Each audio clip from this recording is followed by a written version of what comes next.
A group of hackers steal $850 million from banks around the world. Imagine that a group of skilled hackers were able to hack into bank systems in over 30 countries, successfully stealing a whopping $850 million. No one has been able to identify these skilled hackers, adding to the mystery of this unique operation. But the surprise didn't end with the theft, as these hackers distributed the stolen money to people through ATMs. This operation is considered one of the largest cyber heists in the world, raising many questions about the motives and methods of these hackers. Who are these people? What is their motive behind this operation? And how did they manage to hack into bank systems in different countries without being detected? This story presents us with an opportunity to contemplate cybersecurity issues and the threats it faces in our modern era. Can bank systems be protected from such attacks? And how can we ensure the safety of our money in the face of rapid technological developments? This story raises concerns and prompts us to seriously consider these questions, making it a valuable lesson for all. In 2013, a surveillance camera at a Ukrainian bank captured a scene that stunned the world. The video footage showed an ATM dispensing money randomly to passers-by. There was no card in the machine, and no one was pressing the buttons, yet cash was pouring out of it non-stop. People around the bank rushed to this miraculous machine and started gathering the money and taking it with them. Some took $200,000, others took $10,000, and no one left such an opportunity without seizing it. This bizarre scene shocked the bank manager and his employees, who immediately tried to understand the cause of the machine's malfunction. They wondered, is there a glitch in the bank's systems? What's going on? But they didn't realize at the time that they were facing one of the largest cyber attacks in history. The bank manager and his employees were unaware that this machine was just a small part of a large-scale cyber attack that targeted banks around the world and managed to steal vast sums of money. This story serves as a stark reminder of the gravity of cyber threats in our modern age and the critical importance of taking proactive measures to safeguard banking systems and financial information from such attacks. The ATM cash dispenser malfunction extended beyond a single bank in Ukraine, affecting multiple institutions. As the problem escalated, Ukrainian banks sought assistance from the renowned Russian cybersecurity firm Kaspersky Lab. Kaspersky Lab is widely recognized as a leading force in the cybersecurity domain, prompting the banks to reach out for their expertise in resolving the ATM malfunction. The company's team embarked on a thorough investigation to identify the root cause of the issue and determine the factors behind the erratic behavior of the ATMs. After a period of intense investigation, the Kaspersky Lab team uncovered a startling revelation. The ATM machines were not malfunctioning as initially believed. They had been victims of a sophisticated cyber attack. Through meticulous analysis and deep probing, the team discovered that they were facing one of the most significant cybercrimes in history. The ATMs had been compromised by highly skilled and experienced hackers. What truly sent shivers down the spine was the failure of a renowned cybersecurity firm like Kaspersky Lab to unmask the perpetrators behind this sophisticated cyber attack. Even the most basic information, such as the attack's origin, remained elusive. Despite their expertise and resources, Kaspersky Lab was unable to pinpoint the country from which the attack on the Ukrainian banks originated. As news of the heist spread, the public began to circulate stories about the mysterious hackers, dubbing them the Carbanak Cyber Gang. Imagine the scale of the crime. While the initial theft involved a relatively simple strategy, these hackers employed increasingly sophisticated methods in subsequent attacks, amassing a staggering sum of over $850 million. Certainly, this staggering sum was not amassed from a single bank, but rather from hundreds of banks scattered across the globe. This global reach made it virtually impossible for law enforcement to track down this elusive group. These cyber attacks continued unabated until Kaspersky Lab, through meticulous investigation, managed to unmask the perpetrators. The team discovered that behind this trail of financial plunder was a syndicate of skilled hackers who were siphoning off thousands of dollars daily from various banks.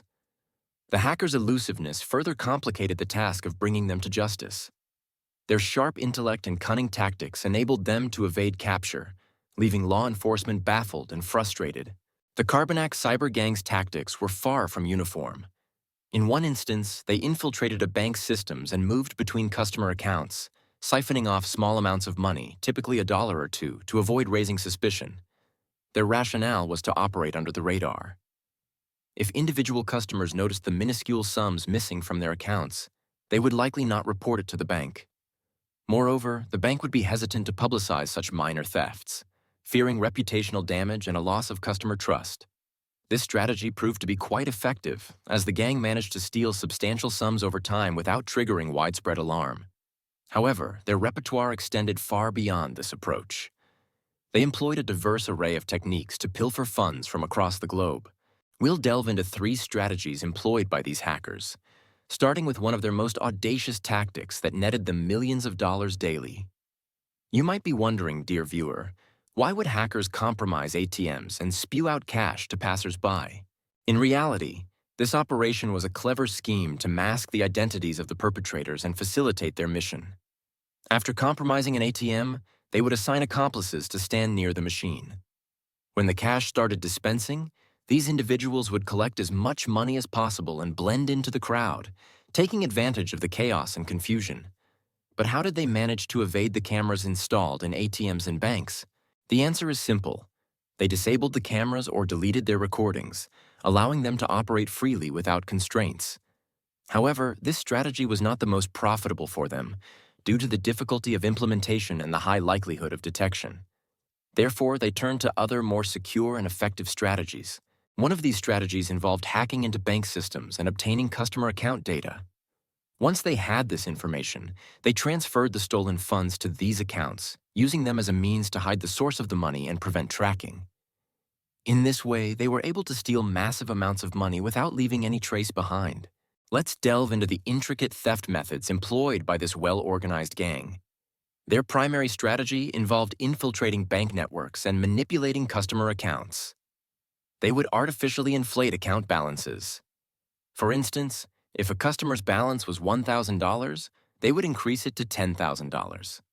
Subsequently, they would return the original amount, $1,000, to the customer while pocketing the inflated amount, $9,000.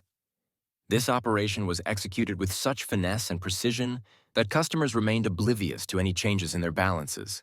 However, this strategy did not yield sufficient profits, prompting them to adopt a more effective approach. This involved infiltrating the bank's internal networks, granting them access to the internal money transfer system.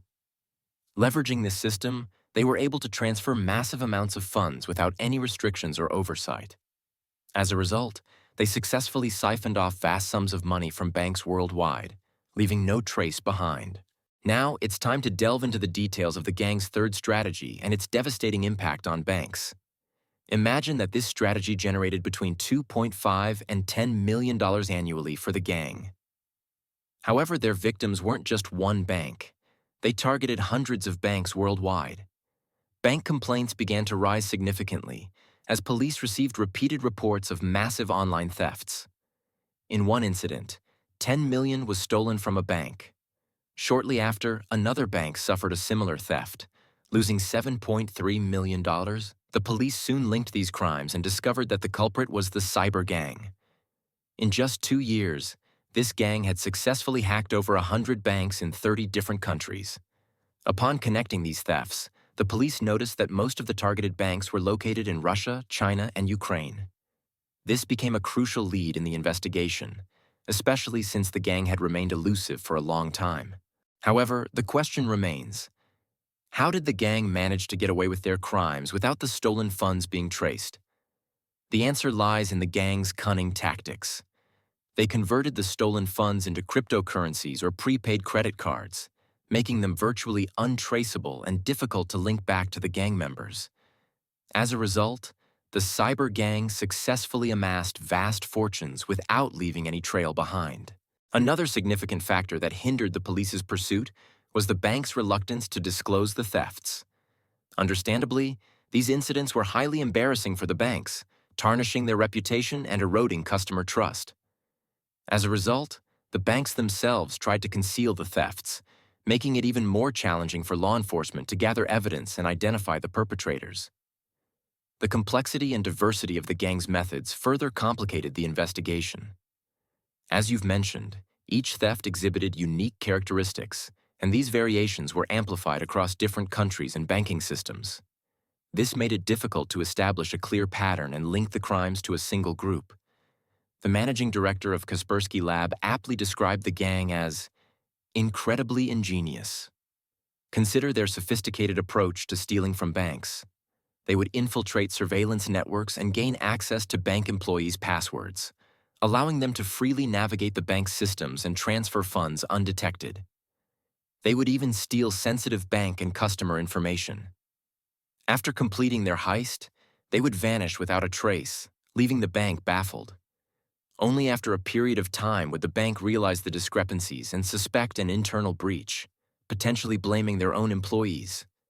The gang's ability to manipulate and exploit these vulnerabilities highlights their expertise in social engineering and cybercrime tactics. According to Europol, the European Union Agency for Law Enforcement Cooperation, the Karnak cyber gang was responsible for stealing over €1 billion since the inception of their cyber attacks. This staggering amount stuns the mind and raises questions about how they executed these complex operations without deterrence. Europol stated that most of their funds were withdrawn from financial institutions. In March 2018, Europol finally announced the arrest of one of the masterminds behind the Karnak cyber gang. This individual, known as Din Sky, was a Ukrainian citizen apprehended in Spain. Details of his arrest were not disclosed, but Europol confirmed that the investigation was ongoing.